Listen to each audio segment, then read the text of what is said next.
সারা দেশে আজকে আমাদের যে পূর্ব ঘোষিত কর্মসূচি, সেই কর্মসূচিতে যেখানে যেখানে হামলা ও বাধা দেওয়া হয়েছে, আমি তার নিন্দা ও প্রতিবাদ জানিয়ে আমার বক্তব্য শুরু করছি।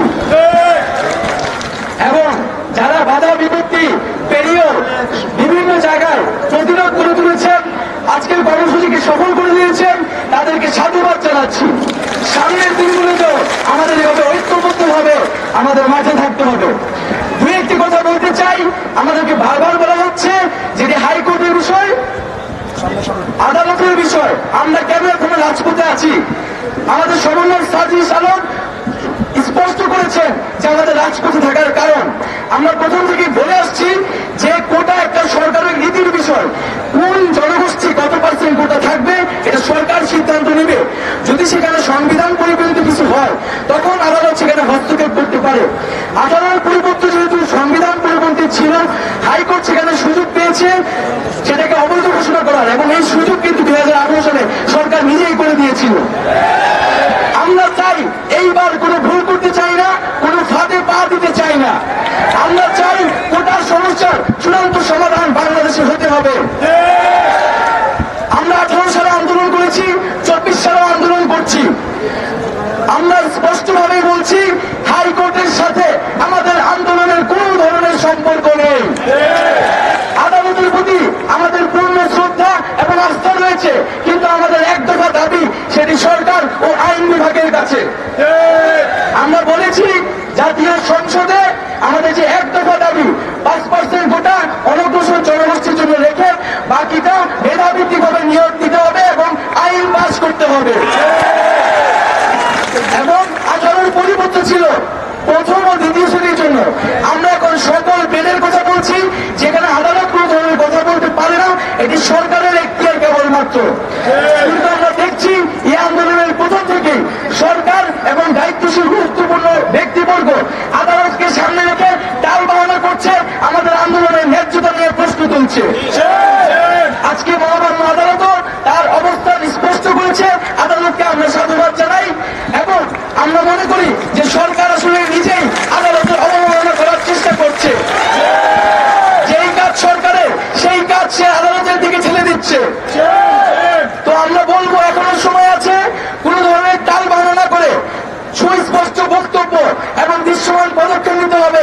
জরুরি অধিবেশন থেকে সংসদে কোটার আইন পাস করতে হবে। আরেকটি বিষয় বন্ধুগণ, আমাদের আন্দোলন নিয়ে রাজনৈতিক সংশ্লিষ্ট নিয়ে বারবার বিভিন্ন মহল কথা বলার চেষ্টা করছে যে আমাদের নাকি রাজনৈতিক উদ্দেশ্য, সেই জন্য আমরা রাজপথে আছি। আমরা খুব স্পষ্ট ভাবেই বলতে চাই যে আমাদের সাথে সরকার বা অন্য কোনো পক্ষে রাজনৈতিক কোনো পক্ষ বিপক্ষ বা সংশ্লিষ্টতা নাই। কোটার সমস্যার নিরসন সাধারণ শিক্ষার্থীদের স্বার্থের দাবি, তাদের মনের প্রাণের দাবি। এই আন্দোলনে বিভিন্ন দল মতের শিক্ষার্থীরা রয়েছে। আমরা এই ইস্যুতে সবাই ঐক্যবদ্ধ এবং সবার প্রতি আহ্বান থাকবে আপনারা এখানে সাধারণ শিক্ষার্থীর ব্যানারে এসে আন্দোলনকে সফল করুন। এবং সরকারের প্রতি আহ্বান থাকবে শিক্ষার্থীদের যে কোনো আন্দোলনের ভিতরে বিরোধী দলের ভূত দেখার যে মানসিক রোগ হয়েছে তা যেন তারা দ্রুতই সারিয়ে নেয়। আন্দোলন বন্ধ করা যাবে না। এবং আরেকটি বিষয় যে বারবার বিভিন্ন মিডিয়া এবং নানা প্রোপাগান্ডা সেল ব্যবহার করে এই আন্দোলনকে প্রশ্নবিদ্ধ করার চেষ্টা করা হচ্ছে, জনদুর্ভোগের কথা বলা হচ্ছে। আজকে আমরা এই যে এত তাড়াতাড়ি আন্দোলন করছি, সরকার কোনো কর্ণপাত করে নাই। এই আন্দোলন শুরু করার দায়িত্ব কার ছিল? সরকারের। সরকার এবং আন্দোলনের রায়ে, সরকার এবং আদালতের রায়ে এই আন্দোলনের প্রেক্ষাপট তৈরি হয়েছে। আমরা নিজ উদ্যোগে কিন্তু আন্দোলনে নামি নাই। তো সরকার যখন ব্যবস্থা নেয় নাই, টনক নয় নাই, আমাদের রাজপথে থাকতে হয়েছে। ফলত এই জনদুর্ভোগের দায় কিন্তু কর্তৃপক্ষকেই নিতে হবে। এবং আমরা মনে করি জনগণ আমাদের সাথে আছে, আমাদেরকে তারা সহযোগিতা করছে। আমরা তাদেরই সন্তান। আমরা চাকরি না পেলে কিন্তু বাংলাদেশের ভবিষ্যতে অন্ধকার হয়ে যাবে। তাই বলবো, সাংবাদিক ভাইদের অনুরোধ জানাবো যে আমরা নিয়মতান্ত্রিক ভাবে শান্তিপূর্ণ ভাবে আন্দোলন চালিয়ে যাচ্ছি।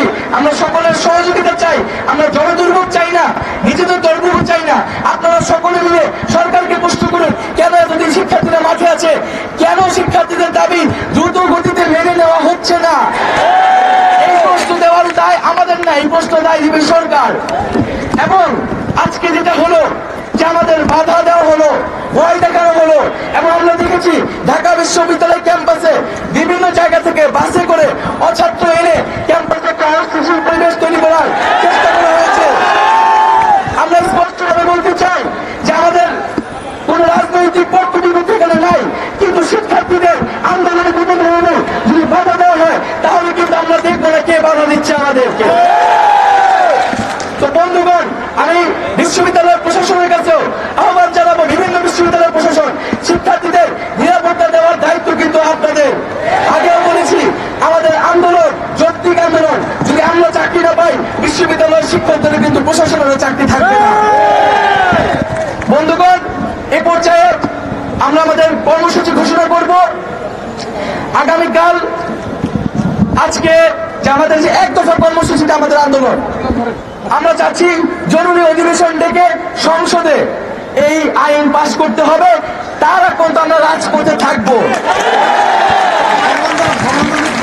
এই এক দফা দাবি সহ সারা দেশে যে হামলা করা হয়েছে, বাধা দেওয়া হয়েছে এবং যারা বাধা দিয়েছে তাদের বিচারের দাবিতে আগামীকাল বিকাল 4টায় সারা দেশে সকল ক্যাম্পাসে বিক্ষোভ মিছিল ও সমাবেশ অনুষ্ঠিত হবে।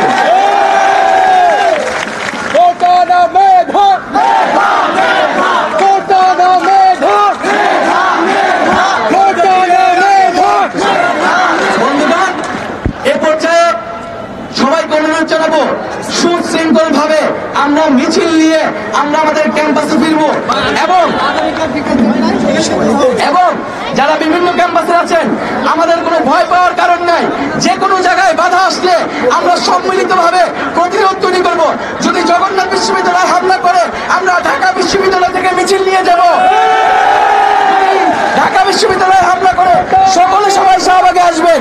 আমরা সবাই সম্মিলিত ভাবে সকল শিক্ষার্থীকে নিরাপত্তা দেওয়া নিশ্চিত করব। বন্ধুগণ, আমরা সবাই ক্যাম্পাসে যাবো এখন মিছিল নিয়ে। সবাই আপুদেরকে নিরাপত্তা দিবেন, সামনে রাখবেন।